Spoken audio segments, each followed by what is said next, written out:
Anda telah mengunduh podcast yang dipaparkan oleh Pendeta Dr. Erastus Sabdono ini dari truth.id/voice. Selamat mendengarkan podcast ini. Shalom, Bapak, Ibu, dan saudara-saudara yang dikasihi Tuhan. Kebenaran saat ini berjudul kenyamanan, keamanan, dan kemakmuran yang ideal. Saudara-saudara, kenyamanan, keamanan, dan kemakmuran yang ideal adalah kenyamanan, keamanan, dan kemakmuran dalam bingkai kesucian dan kekudusan Allah, di mana dalam kenyamanan, keamanan, serta kemakmuran yang dimiliki seseorang, ia hidup dalam persekutuan dengan Allah, dalam pengabdian kepada Allah, hidup di dalam kekudusan dan kesuciannya. Ya.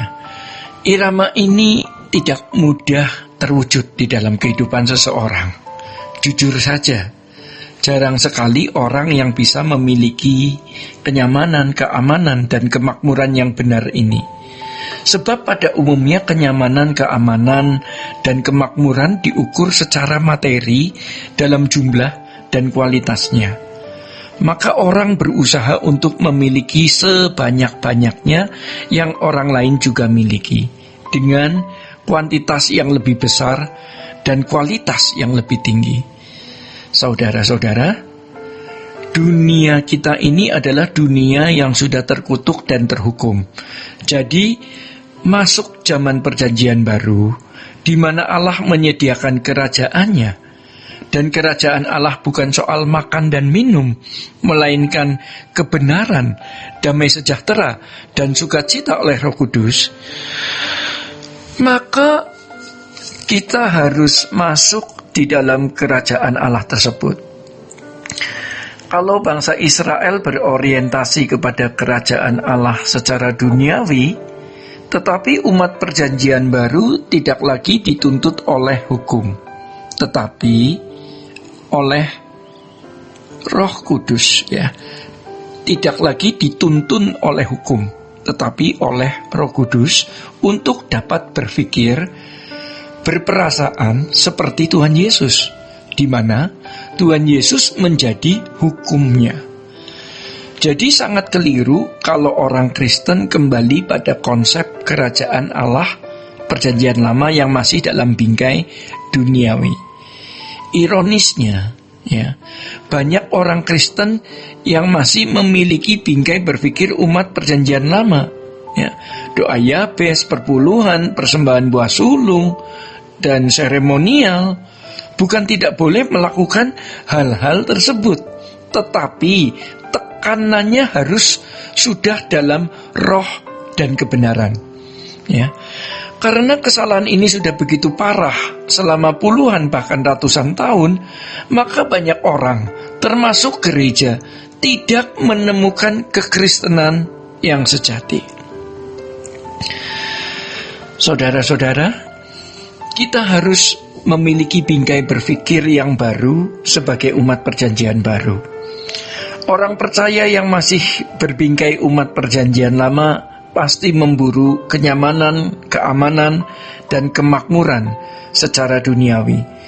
Tujuan umat perjanjian baru bukan pemerintahan Allah secara dunia seperti bingkai kehidupan bangsa Israel, melainkan kerajaan Allah secara rohani dalam bingkai pemerintahan Allah, kesucian Allah, di mana umat pilihannya tidak harus berdarah daging keturunan Abraham, tetapi keturunan Abraham secara iman, ya. Hukumnya bukan hukum Taurat, melainkan Tuhan sendiri.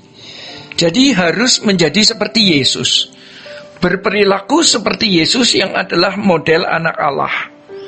Kalau kita melihat kehidupan banyak orang Kristen hari ini, pada umumnya mereka berkulit Kristen, ya, namun dalamnya perjanjian lama.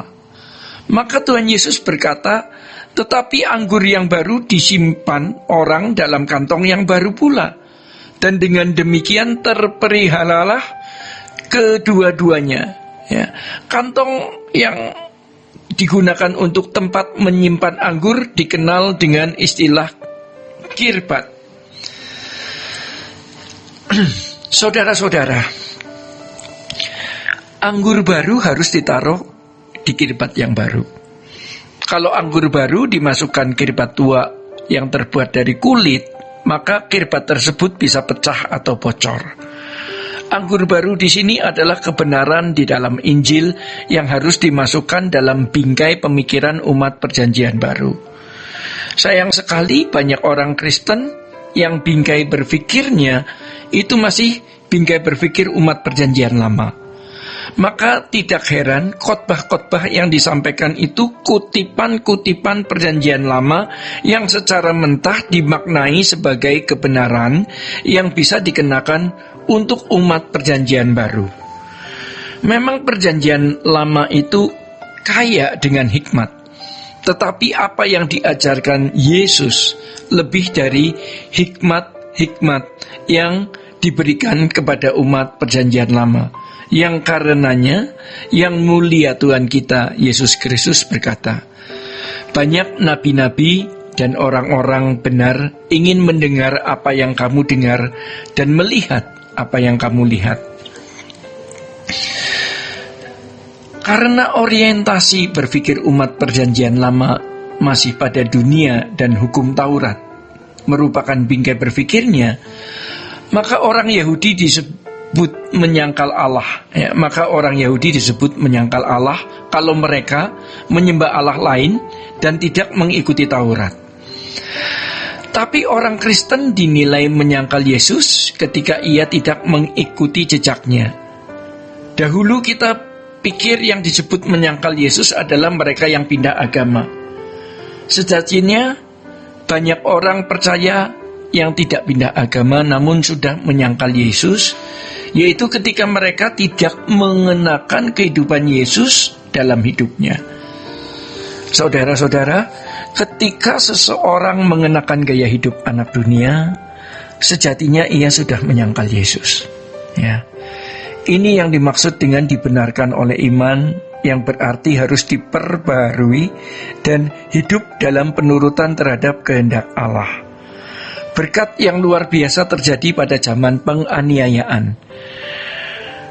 Orang-orang yang berani mengaku percaya kepada Yesus langsung dianiaya hingga mati. Tetapi kondisi itu membuat mereka bisa menerapkan, dibenarkan oleh iman secara konsekuen dan konsisten. Jadi keberanian mereka meninggalkan percintaan dunia dan dosa mengkondisi mereka memiliki iman yang benar.